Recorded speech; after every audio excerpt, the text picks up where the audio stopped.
As the morning sun illuminated the horizon of the desert, the pyramids rising west of Giza cast their shadows upon the sands in the first light. Mornings in Giza awakened to the jingling of camel bells. In the marketplace, merchants arranged their goods, displaying items brought from distant lands on their stalls. Giza was a lively crossroads where different paths met, languages mingled, and goods changed hands. Caravans prepared here. Every camel was carefully loaded, and final checks were made before the journey. Caravan leaders reviewed the dangers ahead and the wells they would pass once more. Meanwhile, the pyramids rising in the west silently accompanied all these preparations. They stood as majestic witnesses to every journey that began in the shadow of the past. Before our caravan sets out, don't forget to subscribe to our channel, like the video, and leave your comments. As the sun rose, silence slowly broke in a small settlement west of Giza. The long shadows of the pyramids slid over the stone walls, while the sound of camel bells began to echo from afar. Caravan owners inspected their goods, and workers carefully loaded and secured woven sacks one by one. This journey marked the beginning of a long route stretching all the way to Baghdad. The camels were waiting, smelling the scent of the days they would spend in the desert under heavy loads from the wind. In the first hours after setting out, the air was still cool. The elderly guide leading the caravan knew the paths along the east bank of the Nile by heart. Those following behind were silent. Fatigue had not yet set in, but for those familiar with long journeys, silence was a pre-accepted habit. As the stone walls of Giza shrank behind them, the yellow horizon ahead signaled the first sign of the hardship that would last for days. When the pyramids finally disappeared from view, only the desert and silence remained. The first nights were spent establishing the caravan's routine. The camels were made to kneel in orderly rows, and guards stood watch over the goods. No tents were pitched. Most wrapped themselves in cloth and slept under the open sky. The wind was gentle but cold enough to chill the night. No fires were lit because the caravan did not want to leave any traces during early stops. Highwaymen sometimes moved even under the moonlight. For this reason, the resting spot was carefully chosen and hidden among fallen rocks. On the third day, around noon, the wind changed direction. When a thin line of dust appeared on the horizon, the experienced ones had already begun covering their mouths. The sandstorm approached rapidly. The caravan quickly formed a crescent shape. The camels' eyes were covered, and people crouched down, shielding their faces. The storm lasted for over an hour. Silence gave way to a low roar, which then faded into a heavy stillness. Everyone was alive, but their sense of direction was lost. The guide had to wait for the sun to break through and then redraw the route. The next stop was an oasis marked on the map. Everyone walked quietly to reach the water. Since footprints were quickly erased by the wind, tracking the path was difficult.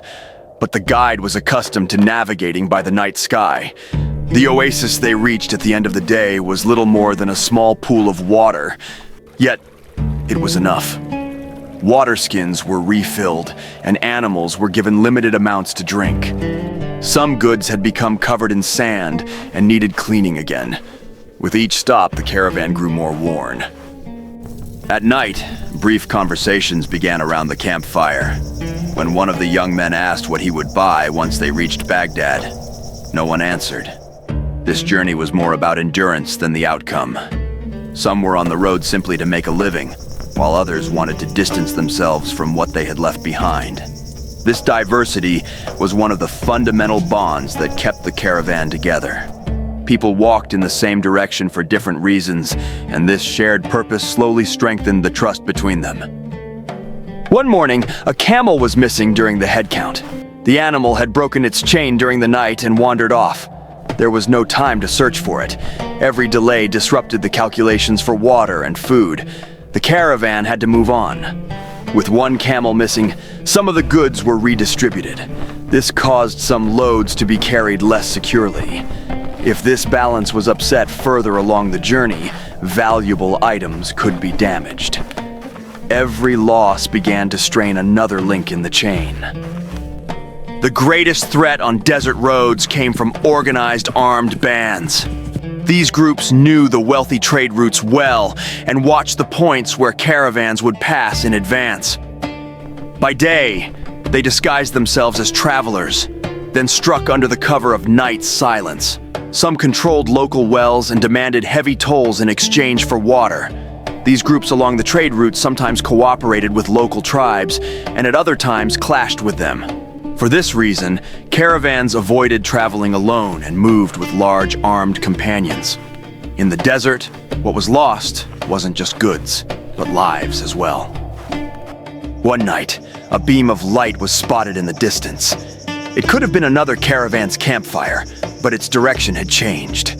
The guide had to decide, approach or keep away. Highwaymen often disguised themselves as caravans to set ambushes. The risk was too great.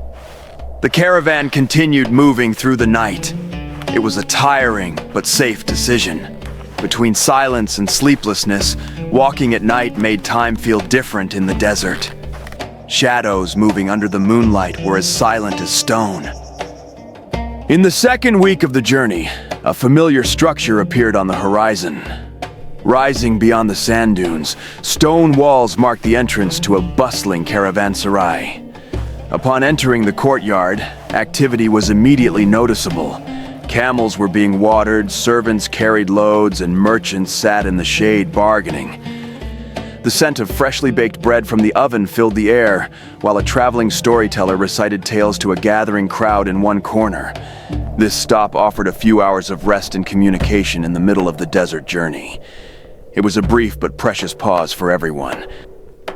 In the final days, the scents carried by the eastward wind began to change.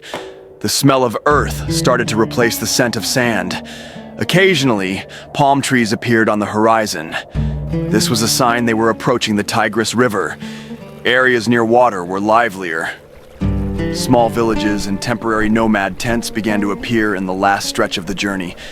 The caravan's pace slowed, not from fatigue, but from cautious anticipation of the approaching end. Everyone was thinking about the condition of the goods upon arrival, the trade prices, and what awaited them. By the time the caravan reached Baghdad, the sun was about to set. The city walls began to come into view from afar. The activity of people increased, and the sounds of camel caravans were heard again. Upon arriving at the city gate, the waiting official recorded the date and caravan details in a ledger. The camels entered the fortress gate with heavy steps. Everyone was silent. The journey was over, but beyond everything carried, the true burden was the journey itself. This route was the remaining trace of a past woven into the future with patience, endurance, and silence as well as trade. The long and arduous desert journey finally ended among the minarets of Baghdad. Despite weary bodies and relentless sandstorms, the caravan members carried the pride of reaching their destination. With every step, they had felt the harshness of the desert, yet obstacles were overcome through solidarity and determination. This road was an ancient legacy that reflected the patience, courage, and hope of the human spirit rather than transporting goods. The path from Giza to Baghdad was a silent bond, stretching from the past into the future, destined to endure forever.